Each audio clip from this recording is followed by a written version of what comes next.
5 dakika pişti da bir kevigi boğazayı tıkanmış bir öyle kapıs.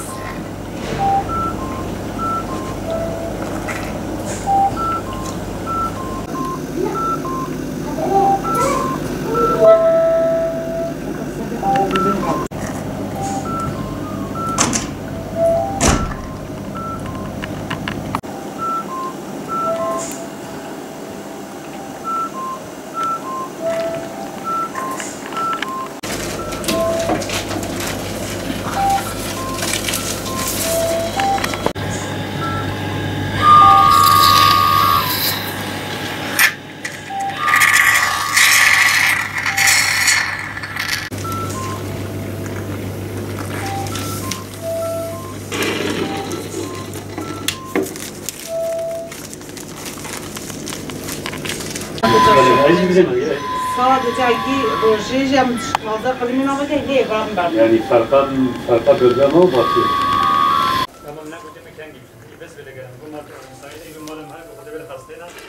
Paşa kurgi kuru kas hastasıyım. Eve 5 sala kuru holi. Zalamem çi işin ki sala hatta sala çefindi. Zalamem jiz çabe kha engelliye. Zargam yedici holi bi 5 sala amri خودی که عینی و نخوشی. جیلانی مگلتی امکانی منینم. جبر جهاز تشته وی شویدی وی گل جیران ام خوین گل جیران تید. دو ساله سیام برای مرسینه مانیه. امکانی خو منو خبریانیم. تو کسی شویدی ندارم. خاص حساسیم.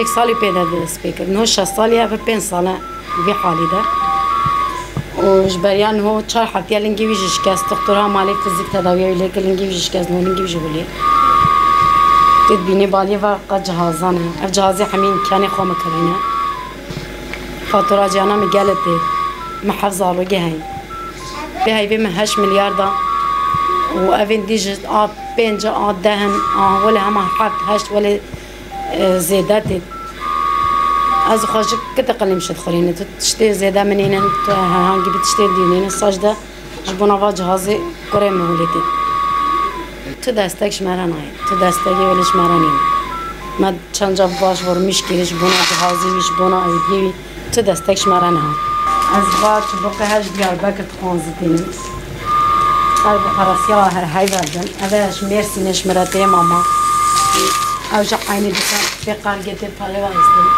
ام هيç narazı her şey ay babil mal bir şey gezno bacı şivgi babi ve hayvge babi çi fındıqa mecbur amana naşgılcı naçibet sürekli ezberim her şey ve hatta saberim hay roje benagi razit saat kedi saat az dinlemiş bu vakit şey var roja solil berim ama bize her rojam sürekli bir hasta dini ilaç aldığını işte acil gitti evde vinine ama öyle جيرانا ما بتشكي نديرني بما في دستاكي بدما امشي قلنا هنا ابدا قصدا صلاه مولي يا دي بين صلاه ما صاخولي ابا جاب بين صاليه يعني ما بي امكاننا شمره مش كده زرقه ما اودينا ابن حتى بي خاستي ام قال زولجي تشاك مشتكين حتى امبلاص ما بات يا دنا امبلاص بمنكا بيبيني ام خو امكاني خنكا بيبيني ما في دستاكي بدما ما في جيرانا ما نديرني بت شمنا زارجي مهيرن زلامي من خاش جاري خاص قطع يعني جبوناوي ما destek vereceğiz buna karşı. İsmim Necmettin Özen, Cizre Engeller Derneği Başkanıyım. Ahmet arkadaşımız gördüğünüz gibi yaklaşık 5 yıldan beri yatağa bağımlı ve birden fazla cihaza bağlı olarak yaşamını sürdürüyor. Birden fazla cihazla çalıştığı için ailenin ve Cizre'deki birçok ailenin de faturaları çok yüksek geliyor. Aile mağdur. Bunun dışında ortopedik araç gereçler sürekli aile bunları kendi imkanlarıyla satın alıyor. Gerçekten maddi olarak da zor durumdalar. Bunların desteklenmesi gerekiyor ve elektrik faturalarının ödenmesi konusunda da destek verilmesi gerektiğini düşünüyoruz. Bugün gördüğünüz gibi Ahmet'in yaşadığı evde 9.000-10 bine dayanan bir elektrik faturası gelmiş. Biz bunları normal görmüyoruz. Bunlar konusunda yetkililerin gereğini yapmasını rica ediyoruz. Özellikle engelli bireylerin bu şekilde bir sürü birden fazla cihaz çalıştıran ve gelirleri neredeyse hiç olmayan, mesela Mustafa arkadaşımızın yani çocuğun babası bir geliri yok. Şu anda kendisi belki 1500 kilometre uzaklara gidip fındık işlerinde çalışıyor.